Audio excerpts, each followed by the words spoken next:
Halo, Assalamualaikum warahmatullahi wabarakatuh. Eh, Selamat datang di podcast kita, podcast Komunitas Pemuda Sukses. Untuk teman-teman yang udah ngikutin dari sebelum-sebelumnya, mungkin udah tahu ini podcast kita di podcast kali ini masih ngebahas tentang Muslim profesional. Di sini rangkaian rangkaian materinya berupa ini sih, berupa sifat-sifat Rasul yang alangkah baiknya kita ikuti untuk menunjang kita sebagai muslim profesional. Nah, sebelum masuk ke situ, karena ini adalah rangkaian terakhir dari rangkaian materi muslim profesional, saya mau sedikit ngebahas kenapa sih kita harus ngebahas tentang sifat-sifat Rasul ketika kita ngebahas muslim profesional. Untuk pertama-tama mungkin kita udah tahu ya kalau kerja tuh bagi orang yang mungkin udah lulus kuliah, udah lulus SMA, mau kerja, kerja itu bakal jadi 70% waktunya bakal dihabiskan untuk kerja. Nah, jadi kalau bisa tuh kerja kita tuh ya bernilai ibadah juga gitu. Gimana sih cara kerja kita biar bisa bernilai ibadah? Nah, yang pertama tuh kita harus ya mengenal Allah. Eh, Kenapa kita harus mengenal Allah? Ya supaya kita tahu apa maunya Allah. Eh, kita tahu apa maunya Allah, terus kita bisa kerja sesuai dengan apa yang diinginkan oleh Allah. Jangan sampai kita kerja di bidang yang haram, kerja dengan cara yang haram, dan kerja dengan buruk lah ujung-ujungnya. Nah, setelah kita mengenal Allah, untuk mengenal Allah, kita tuh harus mengenal Rasul. Kenapa kita harus mengenal Rasul? Karena Rasul tuh orang yang diutus oleh Allah untuk menyampaikan, untuk mengenalkan kita umat manusia kepada Allah. Jadi kalau kita mau kenal Allah ya kita harus kenal Rasul. Karena ya Rasul yang ngenalin kita ke Allah gitu. Jadi kayaknya agak aneh gitu kalau kita pingin kenal Allah tapi kita nggak kenal Rasul. Kayaknya ada sesuatu yang jemping. Nah, ketika kita sudah mengenal Rasul, kita tuh dituntut untuk menjadikan Rasul itu sebagai tauladan, menjadikan Rasul itu sebagai uswah, menjadikan Rasul itu sebagai yang diikuti. Nah, apa sih yang diikuti? Yang diikuti dari Rasul diantaranya adalah keempat sifat itu yang berkaitan dengan hal yang akan kita bahas kali ini, yaitu muslim profesional. Keempat sifat itu bakal menunjang kita untuk menjadi muslim yang profesional. Yang pertama ada sidik, ada amanah, ada tablik, dan ini yang terakhir itu adalah fatona. Untuk podcast kali ini, narasumbernya kita kedatangan Afdal. Mungkin boleh Afdal saya hello sama perkenalan dulu kali ya. Halo, Assalamualaikum Kang Fahmi dan para pendengar semua. Apa kabar? Alhamdulillah baik. Sibuk, Kang? eh Ya ini lagi sibuk sibuk ini sih CPNS biasalah. Ya, mudah-mudahan segala urusan kita Allah mudahkan ya. Amin. Oke, Kang. Jadi, kalau misalkan tadi Akang bahas tentang ini ya, Kang ya. Aku setuju banget sih sama yang Akang sampaikan perihal kenapa kita harus bahas muslim profesional ya. Dan kenapa kita nge-refernya ke empat sifat yang yang Rasulullah punya gitu kan. Ya mungkin selayaknya kita punya idola kan ya. Kalau misalkan kita punya idola kan kadang kita itu selalu mengikuti gaya hidup idola tersebut ya Kang ya. Mulai dari gaya berpakaian, sifat-sifatnya kadang ditiru gitu kan. Begitu juga kita, aku tadi setuju sih sama Kang Fahmi yang Kang tadi sebutin, kalau misalkan kita mengaku ada seorang muslim, maka sudah selayaknya seorang muslim tersebut itu menjadikan Rasulullah sebagai idolanya ya Kang ya.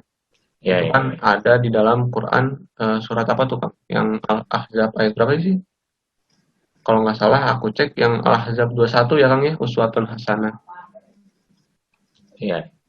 Nah, terus satu lagi dari situ karena Rasulullah itu punya apa namanya, punya sifat-sifat yang harus diteladani itu, maka hal itulah yang harus kita idolakan Rasulullahnya supaya kehidupan kita menjadi seorang muslim yang profesional. Setuju sih Kang. Benar banget ya.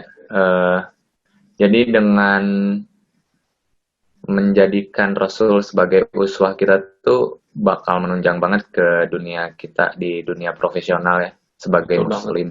Betul banget Kang. Eh, Kalau misalnya Afdal tuh sekarang tuh kegiatan tuh apa nih?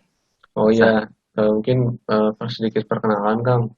Jadi saat ini sih aku kegiatan sehari-hari masih kuliah dan lagi kerja juga, nyambil kerja gitu. Kalau kerjanya sih di bidang apa ya? Di bidang sipil, lebih khususnya konsultan sih Kang. Oke. Siap. Buat teman-teman tuh di sini tuh apa ya? Teman-teman tuh kegiatannya pada ajaib-ajaib lah. Ada yang nerusin S2 sambil kerja, ada yang kerja di kontraktor, ada yang jadi konsultan, ada yang kerja di BUMN. Jadi sebagai jangan dibayangin orang Muslim tuh orang yang apa ya? eh, Yang susah, yang miskin Pengangguran, ya Kang. iya miskin, enggak gitu. Semakin apa ya? Semakin bagus kadar kemuslimannya harusnya ya semakin sukses gitu ya orangnya. Tapi terlepas dari itu kalau misalnya dikasih rezekinya segitu, kalau kita udah usaha semaksimal mungkin ya itu harus diterima. Nah, Ya, untuk sekarang kan kita ngebahas tentang fatonah ya. ya. Kalau dari Afdal nih, kira-kira gimana nih pendapatnya tentang fatonah yang ya tentang fatonah secara umum deh. Iya, Kang. Jadi kalau misalkan berkaitan tentang Fatonah, mungkin teman-teman para pendengar pun sepertinya udah sering mendengar ya tentang Fatonah. Dan mungkin bagi yang belum, kita tahu bahwa Fatonah ini artinya adalah cerdas gitu ya. Salah satu sifat yang Rasulullah miliki yaitu beliau memiliki kecerdasan. Nah, kecerdasan. Nah, di sini eh, ini sih Kang, kalau misalkan lihat dari beberapa ayat tentang Fatonah, jadi maksud Fatonah di situ tuh kita bisa lihat di dalam Quran surat Al-Jumu'ah ayat 2 Kang. Jadi Allah menganugerahkan sifat Fatonah kepada Rasulullah itu tujuannya supaya Rasulullah itu memberikan menjelaskan wahyu Allah tersebut kepada para hambanya gitu Kang. Yang di dalam Quran surat Al-Jumu'ah ayat 2 artinya dialah yang mengutus kepada kaum yang buta huruf seorang rasul di antara mereka yang membacakan ayat-ayatnya kepada mereka, mensucikan mereka dan mengajarkan mereka kitab dan hikmah. Dan sesungguhnya mereka sebelumnya benar-benar dalam kesesatan yang nyata. Jadi kalau menurut pendapat aku dengan merujuk ke Quran tentunya fatonah atau cerdas di sini maknanya yaitu Rasulullah dianugerahkan sifat tersebut untuk memberikan cahaya kepada umatnya yang dahulunya sebelumnya tersesat gitu Kang. Singkatnya begitu. Jadi apa ya? Kalau ngejelasin tuh kalau Rasul tuh pasti orang yang dijelasin tuh bisa ngerti lah ya. Ya, Jadi bukan untuk sombong-sombongan nih kita paling betul. pinter, Ya, terus yang lain lebih rendah dari kita gitu ya. Iya, Kang. Eh, Berarti kalau misalnya sekarang kan lagi kuliah nih ya, lagi Hmm, kuliah sama kerja, yang korelasinya ini nggak, kalau misalnya, jadi kita harus pintar dalam menyampaikan, atau kita harus pintar secara akademis, atau enggak gitu juga gitu. Kira-kira oke. gimana tuh? Kalau menurut pendapat aku sih Kang ya, dalam hal mungkin korelasi dan menerapkan ya mungkin akan mengaplikasikan sifat eh, patronah tersebut dalam kehidupan aku sehari-hari. Ya tentunya dengan sebenarnya gitu ya. Ini murni pendapat ya Kang. Mungkin nanti kalau para Oh pendengar iya. mungkin kurang setuju ya silahkan itu kan pendapat. Jadi karena saat ini aku masih nerusin kuliah, maka sebenarnya nerusin kuliahnya aku pun seharusnya eh, sebenarnya harusnya aku meniatkan nerusin kuliah itu karena aku ingin menerapkan fatona tersebut. Itu pertama. Kemudian yang kedua, eh, makna fatona lainnya bagi aku sih gimana caranya kita bisa mentransfer ilmu yang kita miliki itu supaya dimiliki sama orang-orang lain di luar sana gitu Kang. Dalam hal ini Oh, kan itu sama seperti yang Rasulullah lakukan kepada para umatnya terdahulu ketika Rasulullah mendapati mungkin dulu para sahabatnya dan dulu mungkin para umatnya yang belum mengenal Allah tapi Rasulullah mengenalkan eh, mereka para umatnya tentang tentang Allah gitu. Jadi eh, Rasulullah membukakan pintu cahayanya gitu. Begitu juga aku gitu kan. Dan mungkin teman-teman barangkali mungkin menurut aku sih dengan kita eh, me- mentransfer ilmu yang kita miliki supaya kecerdasan atau kepintaran yang kita miliki itu dimiliki oleh orang lain, menurut aku sih itu juga merupakan bagian kita menerapkan sifat patona sih Kang. Itu pertama, itu yang kedua. Dan yang ketiga sih tentunya kan di luar sana kalau misalkan di bidang pekerjaan aku ya Kang ya, ya, eh, ya. pasti mungkin banyak orang yang nggak ngerti, bukan nggak ngerti sih, belum mengetahui dengan istilah-istilah yang biasa kita pakai. Mungkin di luar sana juga masih banyak yang mungkin awam gitu. Awam dalam artian kenapa sih kok jalan bentuknya begini, misalkan jembatan kok kayak gini, kok kelihatannya bahaya tapi kayak gini. Nah, tapi kan di sini kita punya argumentasinya, kita punya justifikasinya, dan kita bisa dengan itu kita bisa menjelaskan ke mereka ini alasannya begini loh, ini alasannya seperti ini loh. Dan dengan begitu sebenarnya kita juga kan memberikan pencerdasan, memberikan pengetahuan, dan memberikan ilmu yang apa yang kita miliki untuk dimiliki oleh orang lain di luar sana. Mungkin gitu sih Kak. Ini yang paling menarik kalau menurut saya ini sih ya, masalah transfer ilmu. Jadi kan kadang mungkin teman-teman juga pernah ngalamin, mungkin nggak semua ya. Kadang-kadang ada orang yang suka kalau misalnya ditanya tentang, Bang ini gimana ya ngerjain ini gitu. Kadang kan kalau di dunia kerja suka ini ya, agak-agak pelit gitu. Hmm, Mungkin takut ilmunya kesaingan atau bersaingan. mungkin takut gimana gitu. Ya. Nah, kalau Afdal, kalau ngelihat yang kayak gitu gimana nih tanggapannya? Oke Kang.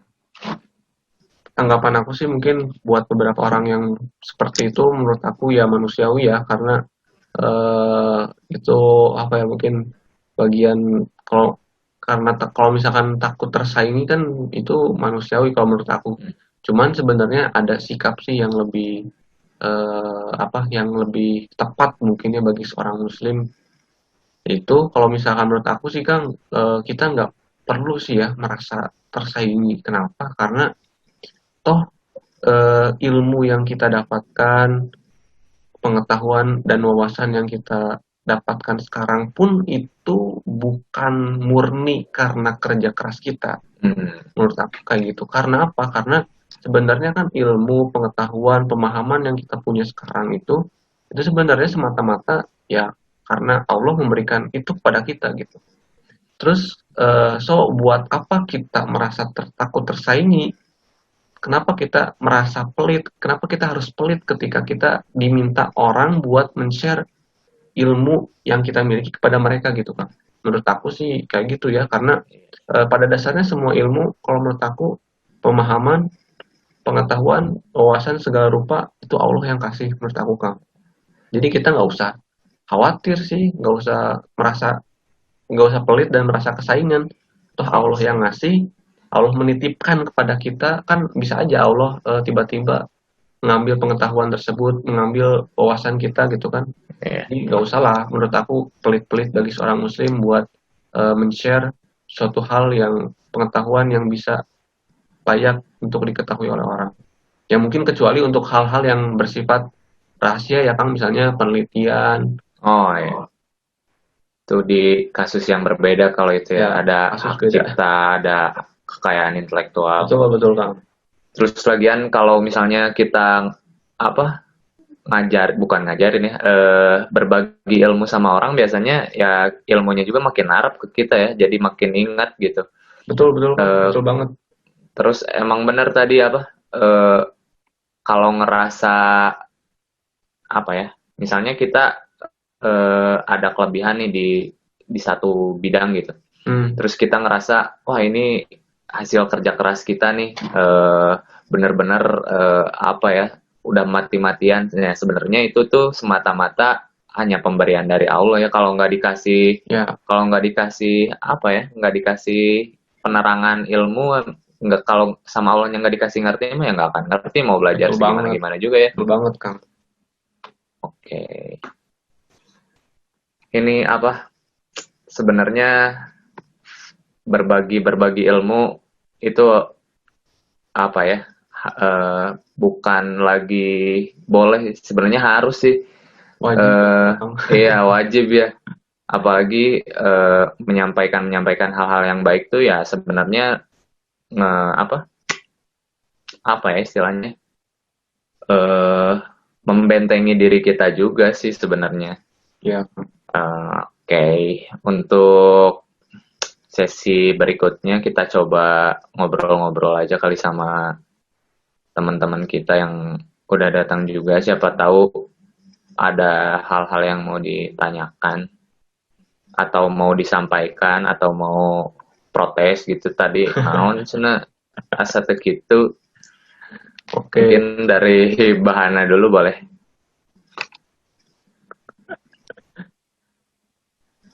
Assalamualaikum Bapak Afdal. Waalaikumsalam.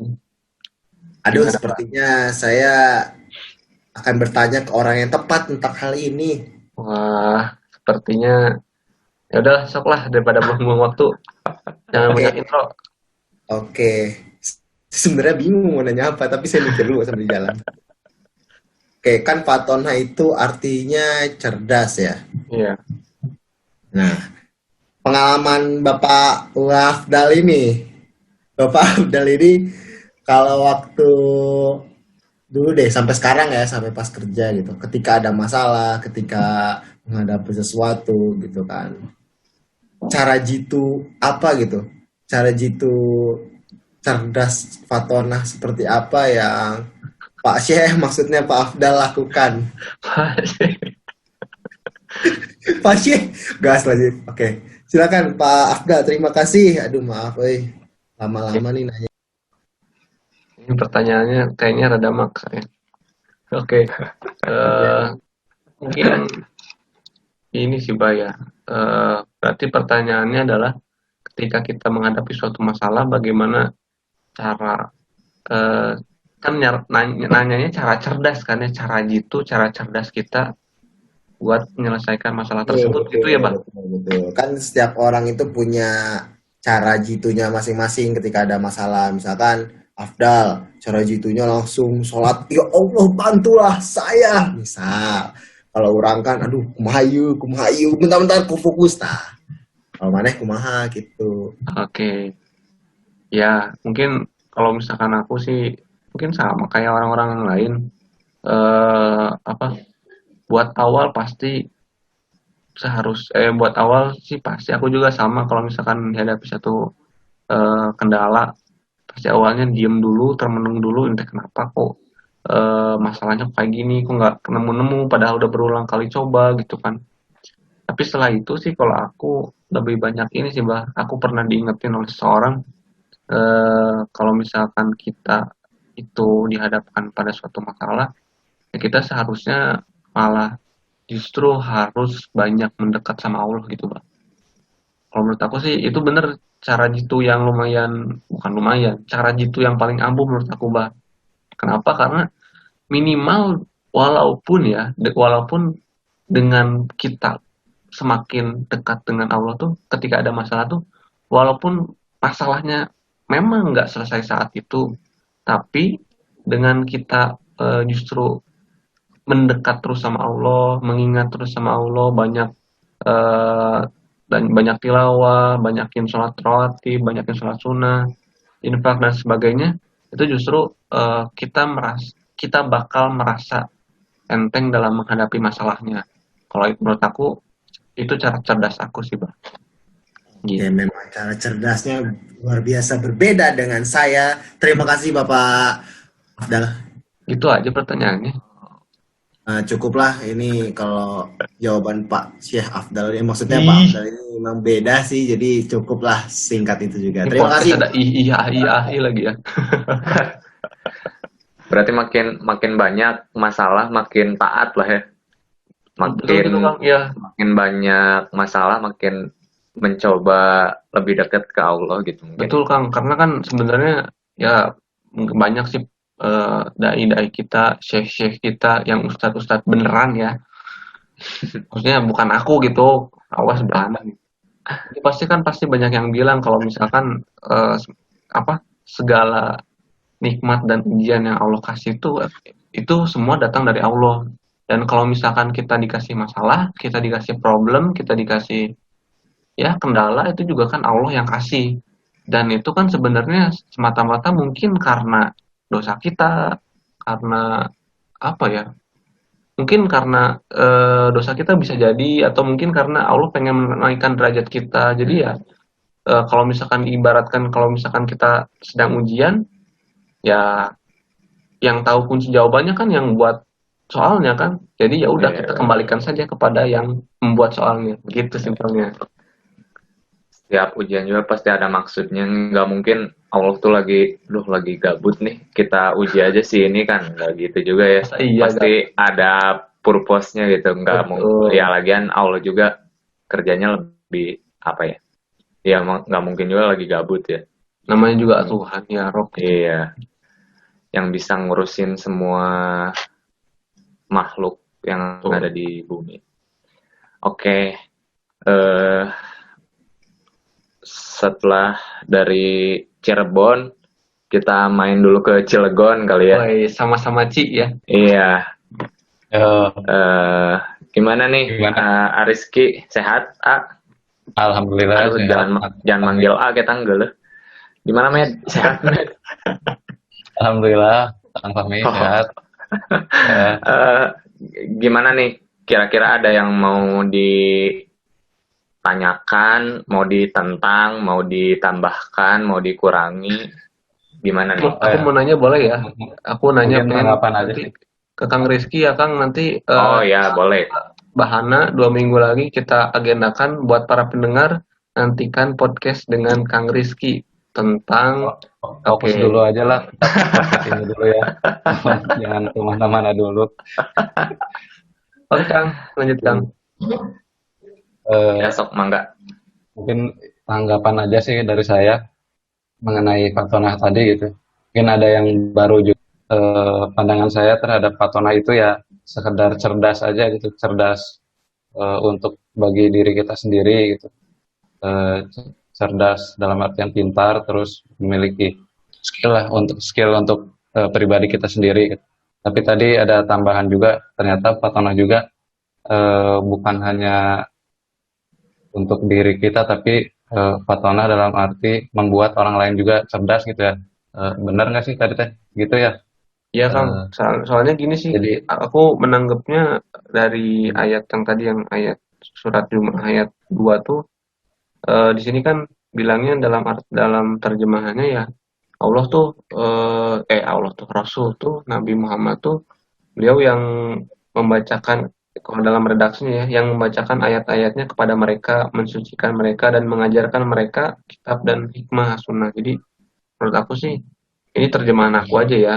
eh, Menurut aku ya Rasulullah lah yang eh, sifat fatonah atau cerdas itu pun bukan hanya untuk sendiri gitu, tapi bagaimana caranya hmm, bisa kita membukakan jalan dalam tanda kutip, memberikan cahaya dalam tanda kutip kepada orang lain gitu. Awalnya hmm, dari kegelapan menjadi cahaya terang gitu kan. ya ya ya sih, setuju sih saya dengan itu sih. Jadi Fatona itu juga eh, ya membuat orang lain juga cerdas gitu, bukan hanya diri kita sendiri. Karena memang menurut saya juga memang kebutuhan kita juga gitu ya.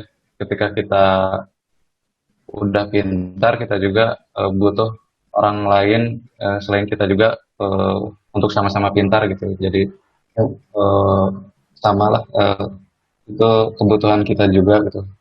Saya juga ngalamin sih di tempat kerja gitu. Memang kadang ada perasaan takut tersaingi gitu ketika kita sharing ilmu gitu kepada orang lain gitu. Tapi nanti dampaknya juga ternyata lebih positif lagi gitu ketika kita punya teman yang sama-sama memiliki kemampuan gitu yang sama, bahkan lebih. Jadi kita bisa kerjasama gitu ketika ada problem yang harus diselesaikan, dan kita eh, ada kendala gitu dalam menyelesaikan permasalahan itu. Jadi kita ada partner lah sama-sama untuk menyelesaikan permasalahan itu. Gitu sih. Kadang saya Betul. juga ini juga sih lebih takut pintar sendiri daripada nggak bisa gitu. Iya Lebih Kang. takut teman-teman nggak punya teman yang bisa sama-sama diajak Mm. menyelesaikan permasalahan daripada saya bodoh sendiri gitu. Saya mending mending bodoh sendiri lah, nanti kan bakal di di Dibantu inilah sama dibantu oleh teman-teman. teman-teman yang lain gitu kalau Iya kalau Kang. gitu. Ya sih. Aku juga bener tuh Kang, aku setuju sama Kang Rizky tadi. Kadang kita ketika pas tahu suatu hal yang baru, suatu ilmu yang baru, kadang kita di awal ya, kadang kita nggak pengen ngasih tahu ke yang lain gitu. Pengennya orang lain nanya ke kita. Nah, kita Hmm. pengen ada kadang ngerasa gengsi kayak gitu gitu kan. Tujuannya mungkin karena, wih supaya, wih keren nih, Abdul nih yang nemuin ini nih kan, kadang kalau kayak gitu.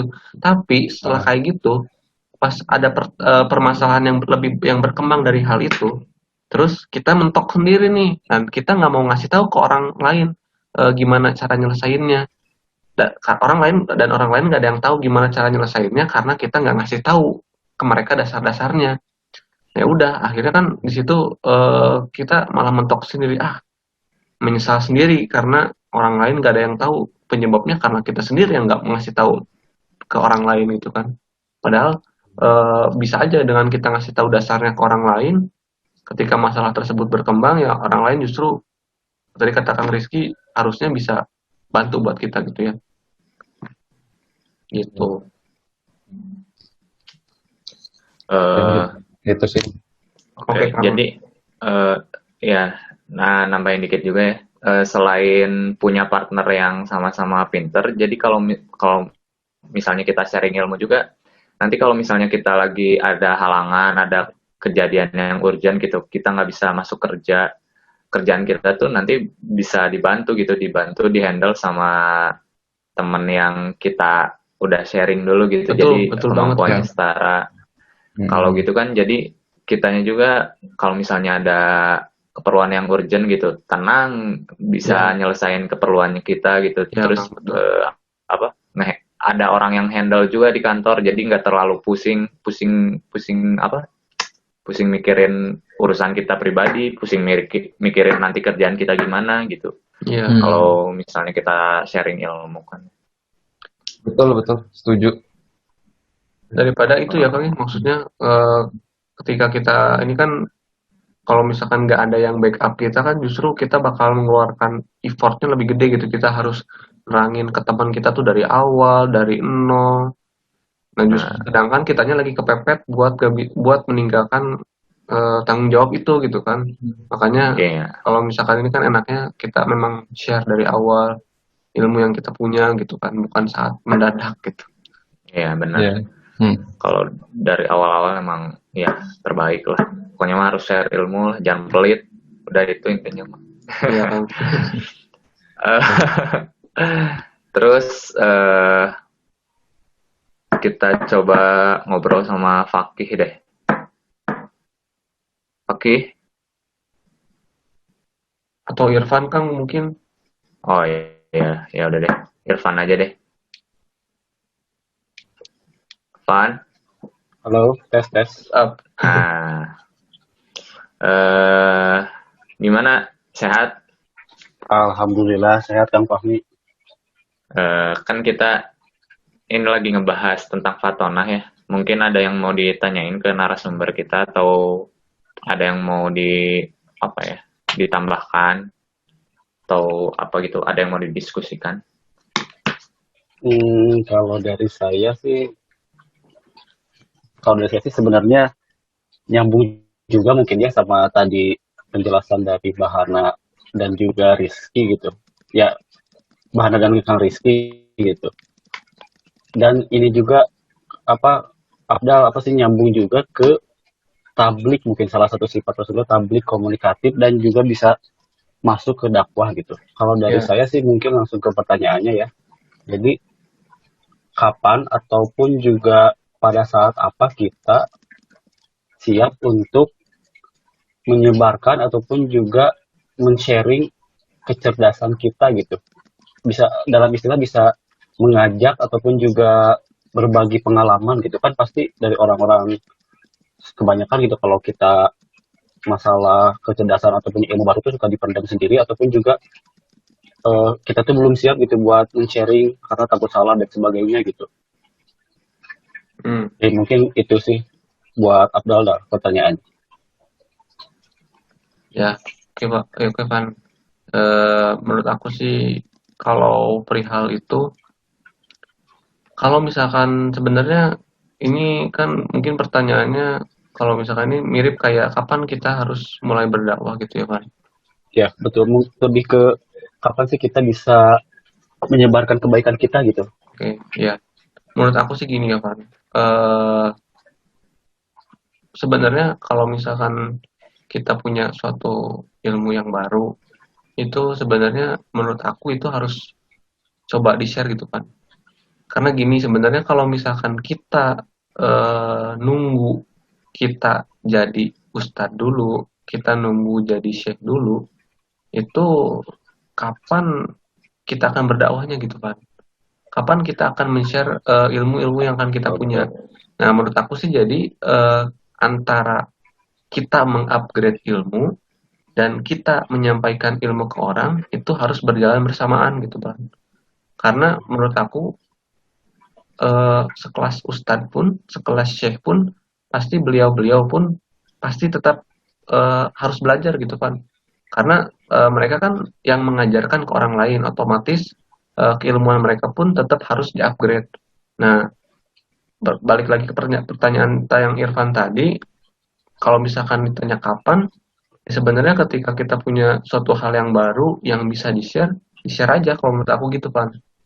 Tapi harus tetap diimbangi dengan kita mengupgrade wawasan kita gitu. Supaya kita tahu nih kalau misalkan apa yang udah kita share sebelumnya, oh ternyata salah, nah kita sampaikan gitu Pan. Ya, tentu dengan kaidah-kaidah yang sesuai lah gitu ya Pan.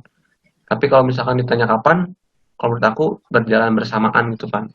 Antara mengupgrade dan kita men-share ke orang lainnya. Gitu Bapak Irfan. Baik, terima kasih Abdal. Mungkin nyambung juga ada sekalian buat pendengar semua gitu. Sekalian saran gitu biar kita tuh siap ataupun juga merasa pantas gitu buat men-share gitu kan, orang-orang kan pasti suka aduh takut kecerdasan kita tuh belum sampai ke situ atau ilmu kita tuh belum sampai ke situ. Nah, Hmm, tipsnya tuh biar kita tuh bisa cepat memulai gitu. Kan kadang kalau nggak dimulai terus nggak akan mulai-mulai terus gitu. iya. Dan kita kayak gini pun bukan berarti kita yang lebih tahu ya, bukan kita merasa yang muslim yang lebih profesional dari yang lain, tentu enggak gitu ya. Kita di sini kan justru hanya mencoba buat mengamalkan apa yang udah kita punya, sembari kita pun di sini sama-sama mengupgrade apa yang udah kita punya gitu kan, supaya kita tahu oh ternyata yang udah kita sampaikan sebelumnya salah nih, perlu koreksi nih, perlu dikembangin nih. Itu betul kan, Pan? Ya, betul-betul. Kan kadang kita juga kalau mau nge-share tuh bukan bermaksud menggurui kan. Betul. Oke, betul banget. Malah siapa tahu kita jadi dapat ilmu ataupun wawasan tambahan gitu dari orang yang kita ajak ataupun yang kita ajak sharing gitu. Iya, setuju, setuju. Oke, Kang Fahmi. Ya, ya terima kasih Kang Abdal buat Siap. jawabannya. Sama-sama, Kang Irfan. Udah ini kali, udah puas kali ya sama jawabannya. Udah cukup, nanti bisa dilanjut di forum lain. Siap, siap. Mungkin ini udah sampai di penghujung acara ya. Penghujung podcast ke-6 sekaligus penghujung rangkaian materi Muslim profesional. Mungkin di pertemuan berikutnya kita bakal ngegodok lagi materi-materi apa sih yang kayaknya pas untuk diperbincangkan gitu. Dilihat dari berbagai macam aspek, ya mungkin nanti kita belum bisa share ya materi apa yang bakal kita obrolin di pertemuan berikutnya. Tapi dari sifat Fatona ini yang kita coba kaji, kita coba obrolin, ada satu hal yang menarik. Jadi sifat Fatona yang dimiliki Rasul tuh sebenarnya yang harus diteladan itu bukan pintar untuk diri sendiri kali ya. Bukan yang penting kita pintar, orang lain mah nggak peduli gimana. Tapi yang harus diteladan itu gimana sih biar caranya kita tuh jadi pribadi yang cerdas, pribadi yang unggul, tanpa melupakan perkembangan orang-orang di sekitar kita, tanpa melupakan perkembangan ilmu teman-teman kita. Jadi kita tuh bisa pintar bareng-bareng gitu. Bukan hanya pintar sendiri, tapi ya pintar bersama-sama, karena di dalam Islam tuh kita selalu diajarkan untuk bersama-sama dalam banyak hal lah. Apalagi kalau bisa pemahaman yang kita miliki itu apa ya, bisa sama lah sama pemahaman teman-teman yang lain gitu. Mungkin podcast kali ini disudahi saja. Terima kasih buat teman-teman yang udah ngedengerin podcast kita. Sampai jumpa di pertemuan berikutnya. Oke. Assalamualaikum warahmatullahi wabarakatuh.